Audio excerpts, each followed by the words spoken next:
اور پھر میں نے یہ بھی دیکھا ہے کہ بڑے بڑے خیر والے لوگ تھے لیکن صحبت بری مل گئی، لوگ نہیں ٹھیک مل سکے، مشیر نہیں ٹھیک مل سکے، معاونین نہیں ٹھیک مل سکے، رستے میں رہ گئے۔ صحیح بخاری میں ایک بادشاہ کا واقعہ ہے، بادشاہ کا۔ میں نے جب اسے پڑھا تو میں حیران ہی رہ گیا کہ یہ جو مشیر وزیر ہوتے ہیں یہاں تک لے جاتے ہیں بندے کو۔ ہمارے ایک وزیر صاحب نے تھوڑے دن پہلے کہا ہے بیچارے نا خبروں میں رہنے کے لیے اس طرح کی شرارتیں کرتے ہیں۔ اس کی وجہ یہ ہوتی ہے کہ ملک کا نظام تو چلتا نہیں، تو پھر وہ چاہتے ہیں کچھ لوگوں کو ادھر الجھا دو تاکہ وہ اصل سے ان کی توجہ ہٹ جائے۔ انہوں نے کہا جی قائد اعظم اسلامی ملک نہیں بنانا چاہتے، تو کون سا بنانا چاہتے تھے؟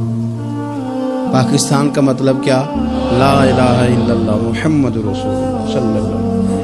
میں آپ کے جواب میں صرف اتنی بات کہوں گا کہ جو پاکستان بنانے والے تھے نا وہ آپ کی طرح کے لوگ نہیں بنانا چاہتے تھے، آپ کی طرح کے لوگوں کے حوالے نہیں کرنا چاہتے۔ ہمارے لیڈروں کا یہ حال ہے کہ اس طرح کے لوگوں کو مشیر بنا لیتے ہیں، وزیر بنا لیتے ہیں۔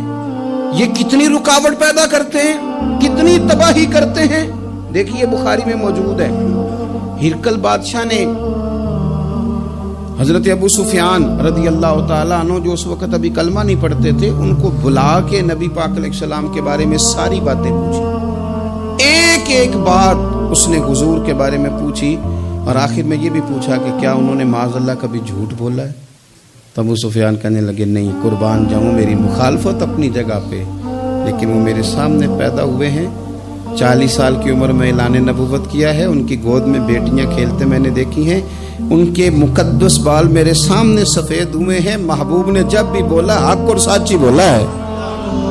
اس کی نا طبیعت میں دین اتر گیا بادشاہ کی۔ اس نے اس کے جواب میں بڑا خوبصورت جملہ کہا، کہنے لگا جس نے بندوں سے کبھی جھوٹ نہیں بولا وہ یہ جھوٹ کیوں بولیں گے کہ میں اللہ کا رسول بن کے آیا۔ اس کی طبیعت تسلیم کر گئی کہ نبی پاک علیہ الصلوۃ والسلام سچے اور آخری نبی ہیں، اور اس نے اظہار بھی کیا، کہنے لگا مجھے یہ تو امید تھی کہ اللہ کے آخری محبوب علیہ السلام اپنی شانوں، عظمتوں، رفعتوں، بلندیوں سمیت تشریف لانے والے ہیں، پر یہ نہیں پتا تھا کہ وہ اہل عرب میں سے آئیں گے۔ اس نے کہا میں جلدی سے حاضر ہو کے نا حضور کی اطاعت قبول کرتا ہوں، لیکن بادشاہ تھا نا، بڑا آدمی جو ہوتا ہے نا وہ اپنے ماحول کو ذرا تھوڑا ساتھ لے کے چلنا چاہتا ہے۔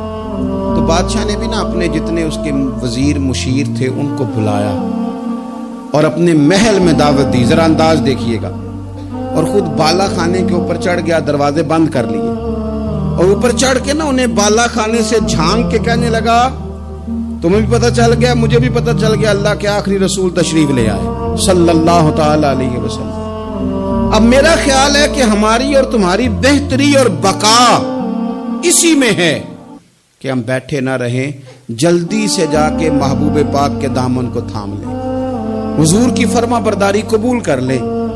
جب بادشاہ نے یہ بات کی تو وہ جو وزیر تھے، مشیر تھے، ان کی حالت اتنی خطرناک ہو گئی کہ وہ تو دروازوں کی طرف دوڑے کہ کھولیں گے اور نوچ لیں گے بادشاہ کو، یہ کیا کہہ رہا ہے معاذ اللہ۔